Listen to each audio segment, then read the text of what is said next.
Welcome, ladies and gentlemen, to the breakdown on Zkhiphani. And today we've got an amazing guest. He's been in the industry for many years. Some of you guys may know him, some of you guys may not, you know what I mean? But his music is well known in the streets, Pretoria even, you know? Let me not even shy away from the introduction. Yeah. Who are you, bro? Oh. Yeah, let me shy away from the introduction. No, but you actually summed it up. My name is Junior Taurus. I'm a producer first of all, before anything else. And yeah, that's exactly what I would like to be known for, going in the future, or if people had to go back to the past and say, who the hell is this guy? He's a producer, music producer. How long have you been doing music production for, bro? Probably for 15 years.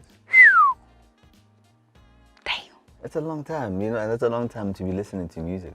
Damn. At the Can time, you imagine? You're creating music initially. I mean, you specialize in house music. Yeah, and funny enough, when I started making hip hop. It was hip hop. That I produced a lot. I produced a lot of hip hop beats back in the days because people that were around me were all rappers. Oh, okay, boy. Do you understand? Everybody around me wanted to be a rapper, dog. I don't know why. So I had to make hip hop beats, and that's what I did for the longest time. But I was still making house music, but it was predominantly hip hop. Up until there's a certain song that dropped back in the days. It was featuring Monique Birmingham. It's called "We Had a Thing." Oof, okay. Hey, bro, that song, I think it literally changed how I see music, And then I started listening to like bands like the Blue Six. I listened to Blue Six like almost every single day. That's when I started really, focusing on house music. But also in Pretoria back in the days, back then, even if you were making hip hop, I mean, you could not deny boom java mama, those things were coming up, and their sound was very influential. And I dabbled in, a couple of beats, that Bacardi thing, the drums. This boy. Yeah. Still say that was like very trendy in Pretoria. Bro, and I think it even sums up what is happening right now, is that as a producer, most producers even now, we're still trying to chase a trend. True. And I think it's a very dangerous thing, Why? Look, if you ever come up within a trend, what happens when the trend ends? That means your career is done. True. Okay, I mean? Essentially, I mean, okay, I'll make a perfect example, like look at Buster 929. From your aspect, do you feel like once Amapiano dies out, he won't no longer be the dominant producer that he is today? But that's the thing, like, who is he going to produce for then? Because he's producing for Amapiano artists. I'm not speaking to him as a producer, I'm saying the sound that he's doing currently. But you might find that Buster has an ace up his sleeve and he's actually doing EDM low-key. We don't know. You know what I mean? I hear people No, sorry, continue. Yeah, what I'm trying to say is that as a producer, you must always think about the next move.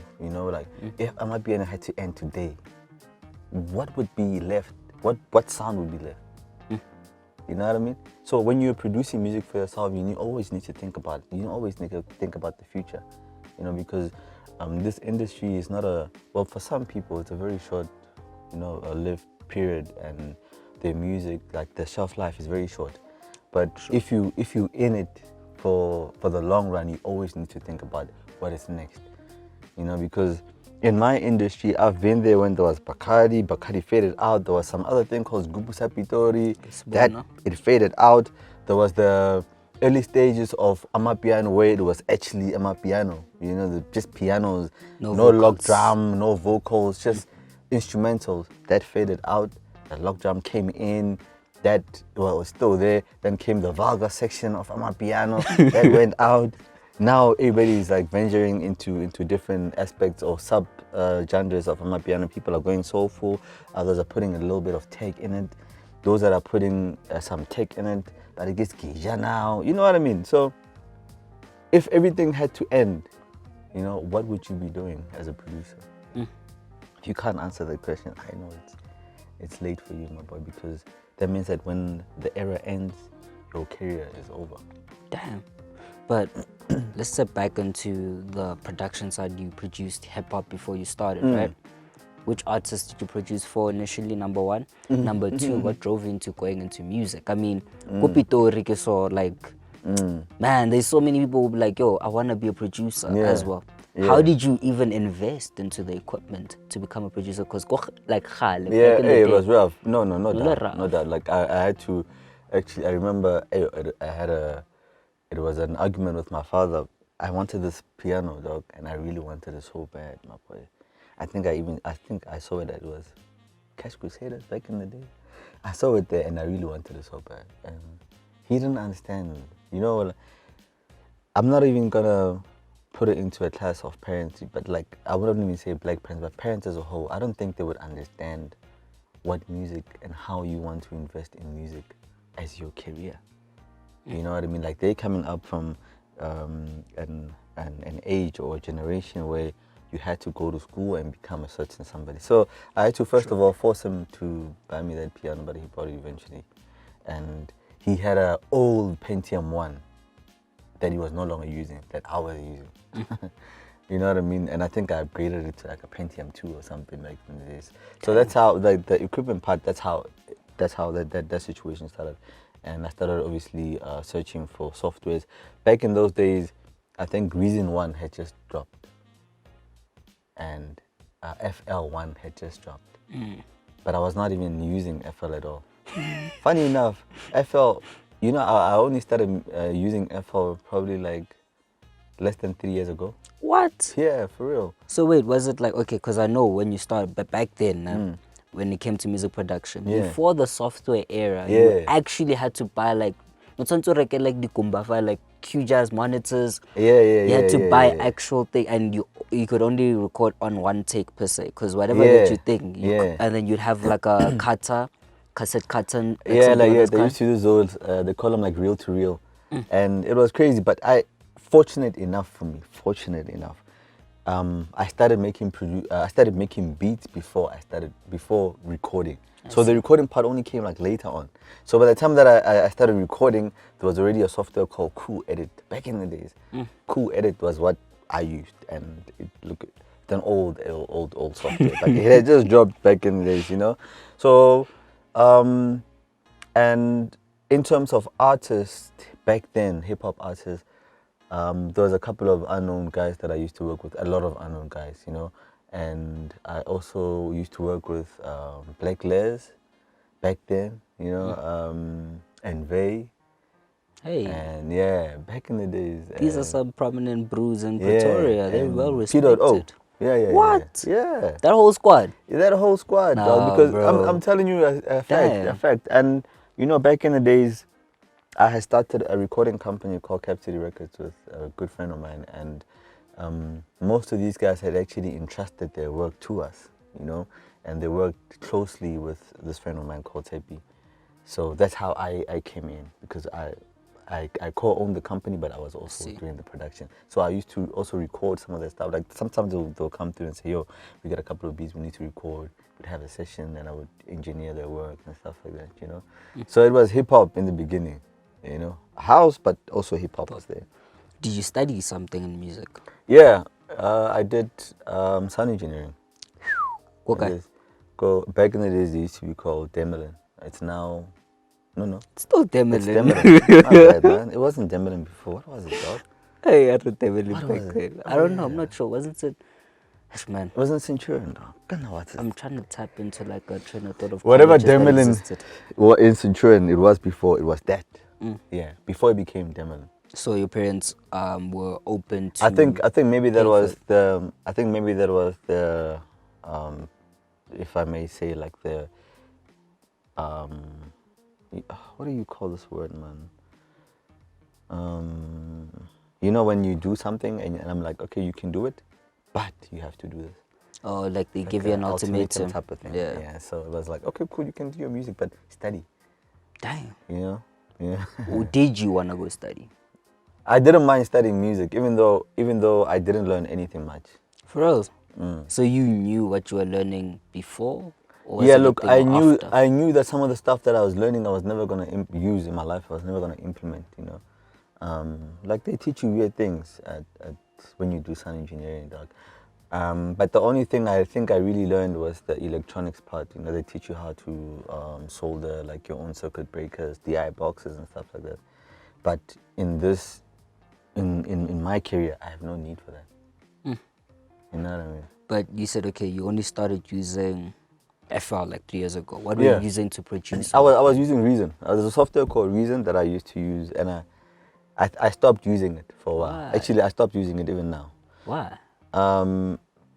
Because of my piano.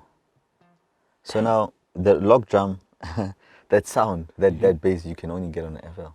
Not even Logic Pro. Bro, people have tried to emulate it on Logic, and it's not the same. I spun. It's not the same. It's not the same. Because I remember also, there's a producer, DJ, Fellow. Fellow used to use Logic. Yeah. He used to use Logic a lot. And then not a lock drum. No, obviously, bro. And I think I remember having a conversation with him about the lock drum thing, but he said that there's a sound on Logic that you can manipulate to, but it's not the same. You know, it's not the same. That's why a lot of us might had to migrate and go to FL. Now, can you imagine after using a software like Reason for like almost all your life, musical life, and then now you need to go to and start learning FL? Afresh. So that was a difficult task. I did try though. Aren't they the same? Like same. I understand the layout is different. Totally different, dog. How you do how your approach to music is totally different. Totally different. It'll always alter your production. Like people can't hear that this is you now. You know, you need to create your own a different signature now because the software is different. Oh damn, that makes sense. You know? Now we move over to like times when you've done multiple productions, you've produced for many artists, which we're gonna tap into.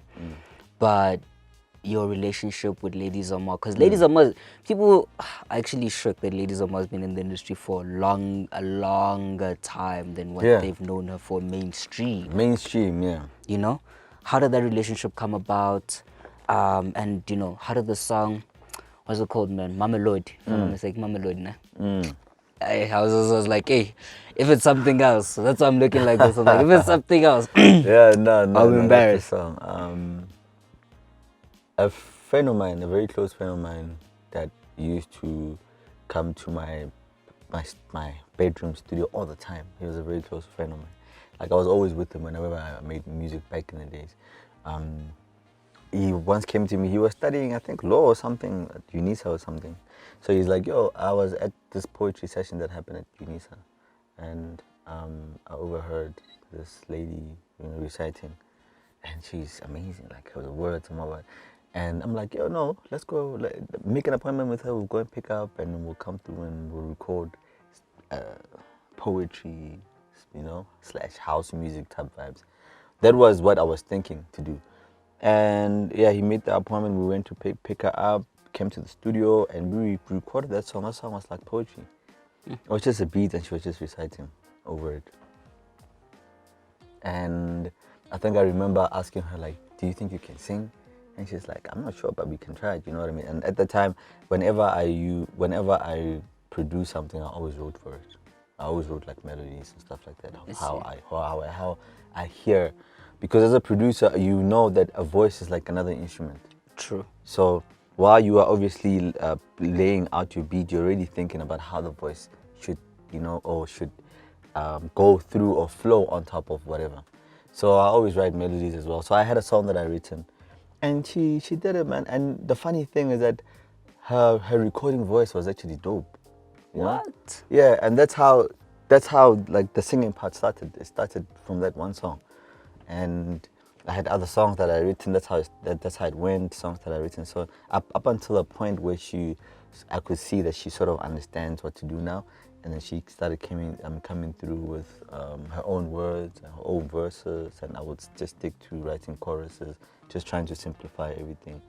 And yeah, that's how it came about. And Mamelodi was probably 4 years into our working relationship that we did that song, So after 4 years, we did like Mamelodi, and she was a bit reluctant. And at first, she didn't want to do the track. Why? Actually. I mean, it's a fire song. Yeah. Like it got. But you must remember. Airplay. Yeah, it got it. Yeah, and it broke both of us in the industry actually. True. But you must remember back in the days that type of sound was not known. And sometimes, you know, when you're trying to do something different, there's a lot of barriers. You know, people might not necessarily believe in it. And I think that's how she felt, like, it is so different. You know, she doesn't understand where it's gonna go, there's a lot of questions more than answers about it. You know, but I had faith in the sound because it was something different. And what we were doing was totally different because people were making broken beats, but nobody was recording vocals on them. You know what I mean? I see. So you took the risk and you're like, hey man, Yeah. there's a certain element missing to it. Yeah. Weren't you though skeptical at some point, say, okay, cool, it might go mainstream, but if it does, how am I gonna be consistent with the sound going forward? Personally, because I produce so many beats in a day, in a year, I had already made like probably 3 albums already in terms of beats for that sound. Do you understand what I mean? What's your workflow, bro? Like, it's a lot, dog. It's a lot, dog. You know, that's why like sometimes people get shocked when people put like 40 songs in an album and they're like, yo, and then the guy drops again in a month, after a month, and it's another 40 songs. You when you're producing music, you're constantly making, you're constantly producing. It doesn't stop, you know. So in a day you can have like 5 ideas, and you just loops, and then tomorrow you finish them. But after finishing them, you have another idea. So it doesn't stop. It's a never-ending stop. I mean, it's a never-ending process, especially when you are working with somebody and you feel like this is a sound for this group, or you know. So I had a plan already for what we were gonna do with that music, and regardless of whatever happened, you know, with her not wanting to do the song, I basically sort of like pushed her to do it, and she recorded it. And you can even hear in the voice, like she's just going through it, you know. Mamelodi. Like if you listen properly, like you can hear, it's like, this person, she's just doing it just for the sake of doing it. And it became like a big song, like, you know. How did you guys push it? What strategies did you guys follow, or did you guys apply? Because I mean, that song, let me tell you something, man. The streets, DJs pushed that song.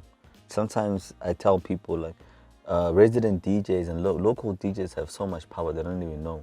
If you just give your music to like these DJs for them, and if they promise you that they're gonna play the song, because sometimes they might take the song but feel like, nasi style is haka, you know, I'm not gonna play this type of music. But if they decide to play the song, if every single DJ, local DJ, resident DJ in every single club plays or starts off with your song, né?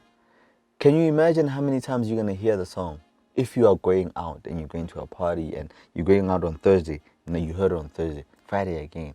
You might not automatically ring in your ear, but the amount of time that you heard it, nah, when you hear it again on radio, it sounds familiar. It sounds like, you know.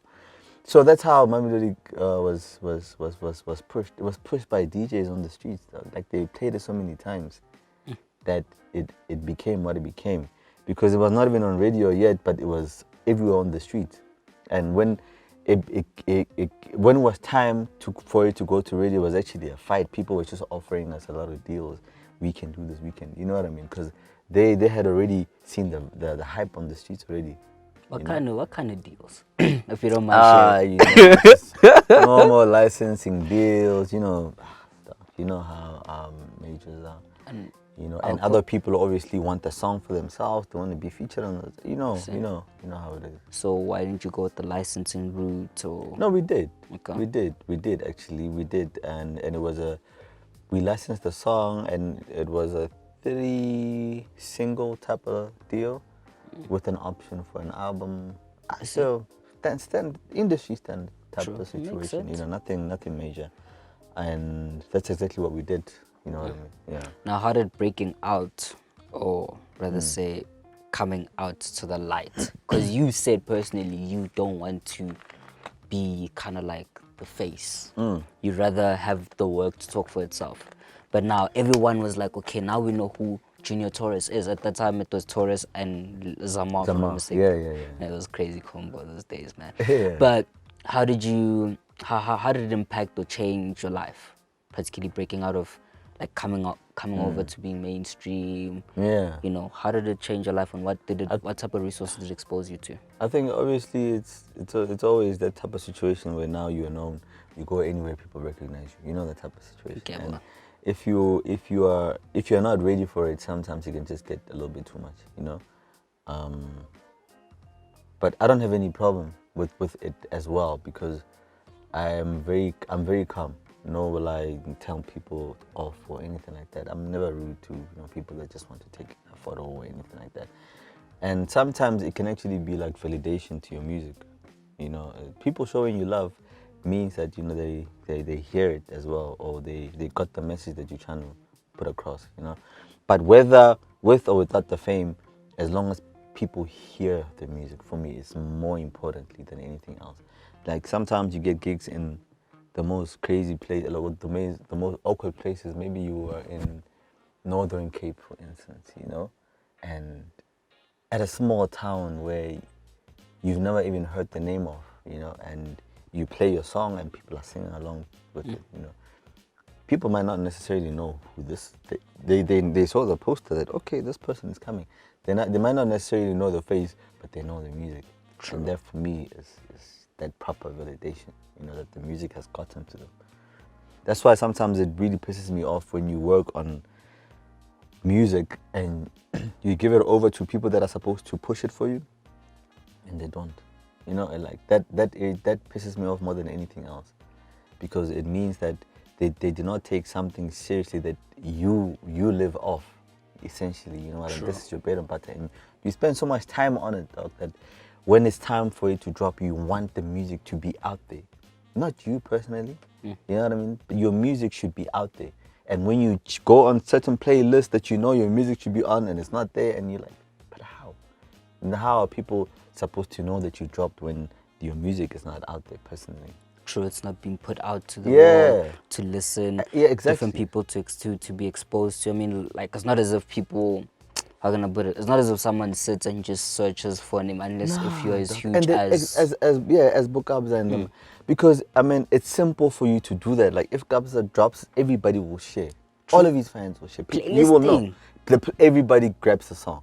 So now you go to certain companies that that can do that for you, for your music. And their job is a simple job now. They are just supposed to make sure that every single playlister out there grabs your music and put it on. True. Doesn't mean play it all the time, but as long as it's there for people to have access to.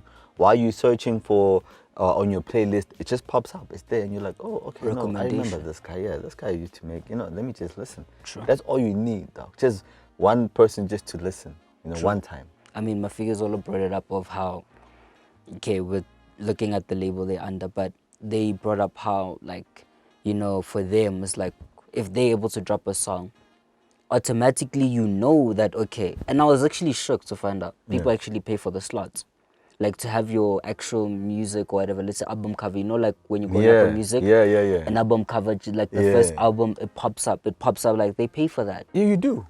Yeah, I didn't know that. That's marketing and PR. You pay. Even on TikTok, for instance, if there's a certain challenge going on and you want to introduce a different challenge, they can make it so that whenever you go on TikTok, the first thing you see is that.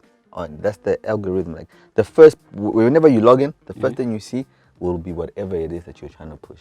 Oh, damn. You know what I mean? So that's how it's done, dog. And that's why we as people, we as artists go to certain companies for them to do that. So that we don't have to struggle your whole life trying to push a song, push down a song on people that some people don't even understand or people will never even hear. True. I mean, commercialization, for example, I was on TikTok the other day. I actually realized South African music is not commercialized or licensed with TikTok, eh?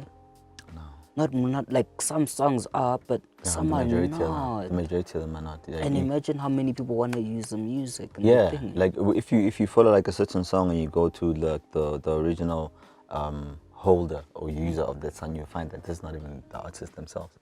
It's just some random person who chopped it up and uploaded it and made their own little thing. And when it pops, people want to know whose sound is this. It'll always go back to whoever put it up first.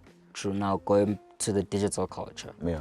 You said you care more about like the music reaching people, right? Yeah. What's your take on people downloading, music more, those bootleg sites, Like hey, bro, like, Fagaz and them, I have no problem with them. I think sometimes they're actually doing the Lord's work. Because sometimes, honestly speaking, we know for a fact that as an artist, you will hardly ever see that money from your music like that. True. You have You to know what I gig. mean? You have to gig hard. Yeah, ours is gigging so that you can see some some returns on your investment. You know, your musical type of investment. So I don't have a problem with Fagaza. Fagaza will always chop these songs, okay? And a lot of people actually go to Fagaza to download. You know, and I think they actually do a better job sometimes, especially if you're a user that goes there every single day. That means that if you log on Fagaz every single day, you will know who dropped every single day, what True. new music is out, you know? And it's like going back to what I was talking about the playlist. If you are just using Spotify, you will never know. You will never know that I dropped until it pops up True. on your feed or it's right there, you know? But if you go on Fagaz every day, you will definitely know that, oh, hey, this guy. New music, hey, man, what's going on? Now you want to listen. But where do they get the music from? I have no That's my chat. Like idea, I feel like labels are fueling into these things. Yeah. Like, don't you feel like No, true. I feel like whoever's running, the team that's running Fagaza are affiliated with all recording companies. I think there's somebody that actually just sends them the music. True. They actually are ahead of the time sometimes. They are, because I feel like they would have been shut down a long time ago for copyright infringement. But if you think about it, they still up and running every single time, and it's like they're growing. And they still and there are ads actually on their site now. Listen to that. So they are actually making money off our work, because whenever you see an ad on the page and whatever little things, then you must know that they're getting money from someone. True. You know, but me personally, I don't have a problem with that, man. I don't have a problem with giving out music for free. If I could, I could. I mean, if I could, I would. But you must understand that at the end of the day, it's a business, you know. And if ever you want to have something that you want to leave behind for you, some sort of legacy, you know, you need to treat it like a business. You know, that's why you need to have a publishing company. You need to have a company that oversees your music in terms of. A lot of people also argue this thing about masters. You know, I want to have or own masters to my music. Dog, you want to own masters? Okay, cool. But what are you gonna do with it? You can't exploit it. There is you don't have any platform of exploiting your own masters, but you want to own them. I can never understand that situation. Why don't you rather let a company, a major, have the rights to your masters for a certain period? But they can exploit it however much that they, but you know for a fact that with whatever it is that they're going to do with your masters, it's pushing you at the same time. But I mean, if now it's your work, I understand you got to like the studio facility and you recorded and you did your thing. Now, for them to push your master, you have to understand also sometimes, I mean, you look at the situation of is it Intaba Setupai?